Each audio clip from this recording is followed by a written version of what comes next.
For a city the size and age of Portland, you'd think that the town's history would be well documented, but that isn't the case. USM Muskie School Professor John Bauman has written the first comprehensive history of Portland since the 1800s. Well, John, you've written this fascinating book, Gateway to Vacation Land, The History of Portland, Maine, my city. So tell me, how did this happen? Well, it goes back to the year 2001. I had just retired from the Pennsylvania University system. I was now teaching at the Muskie School, USM, and I was also the president of an organization called Society for the Promotion of City and Regional Planning. Which is an international organization. Which is an organization, right, that has people coming from all over the world. And consequently, as the president of, we call it the SACRIP, I had to give a presidential address. And I had lived in Philadelphia, written about Pittsburgh, where I did my teaching. And now I'm going to give a paper on Portland. Another peace city, yes. So it fits in. It does fit in. And so I looked at a fascinating neighborhood. The neighborhood was Parkside, and mainly because I was also interested in triple-deckers. And as a result of that, and the paper I gave, I decided, well, maybe I'll go further in this venture and study another neighborhood, the neighborhood that was most affected by urban redevelopment in Portland, and that was the neighborhood of Bayside. And so I studied Bayside, and as a consequence of studying Bayside, I got very much into urban redevelopment and into model cities, which, of course, Ed Muskie brought to the city of Portland.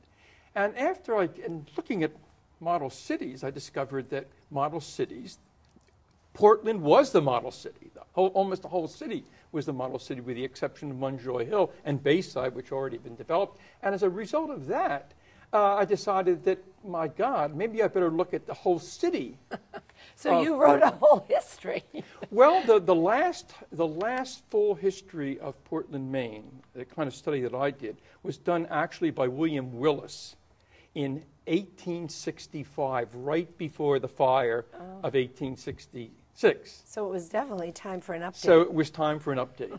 And Joe Conforti, who was a retired professor at the University of Southern Maine, had edited a book called Creating Portland. But that was nothing more than a series of essays, a very good series of essays. Earl Shuttleworth has an article in there. But nevertheless, it was not a monograph. It was not a study of the whole city. This is basically the first study since 1866. Well, I can't wait to read it. But what surprises did you find when you were doing research for this? There are a number of surprises. Perhaps one is, the most important is, in 1845, a man by the name of John Poor brought the railroad to Portland, Maine. And the way he brought the railroad was to connect the railroad to Montreal. And by doing that, what happened is that it changed the history of Portland, Maine. Before that, Portland, Maine had basically been a shipbuilding center, and it also had a lively trade with the West Indies, particularly places like Havana, Cuba. And the great sugar magnate, John Bundy Brown, made a fortune, opened one of the largest and most successful sugar mills basically in the United States. And so consequently, Maine's history, or Portland's history, and by the way, Portland was the center of Maine. Many would say it still is. Bangor would be object to that.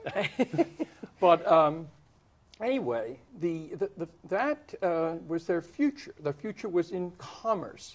This made Portland, for all intents and purposes, a Canadian city. Well, and there are people in the country who think of us as being part of Canada. Yes, and we were, very much so. I know my dad was the doctor for that railway for a while because it passed through Maine. Now, we're going to have to wrap up, I'm afraid. All right. If people want to get copies of the book, how are they going to find Well, this? You can go online. It's certainly, you can Google the book. Right. You can Google John F. Bauman, or you can Google this. It's published by the University of Massachusetts Press. It will be carried at all the bookstores. Great. And the University of Southern Maine's bookstore. Right, and on the 14th, Wednesday, the 14th of March, at the bookstore on the Portland campus. Terrific. There will be a party at 7 o'clock, and you can. Well, we'll try to be Yes. there, and I hope everyone watching will too. I know Wonderful. I'm going to read the book. All Thank right. you very much. Thank you for having me. Yeah.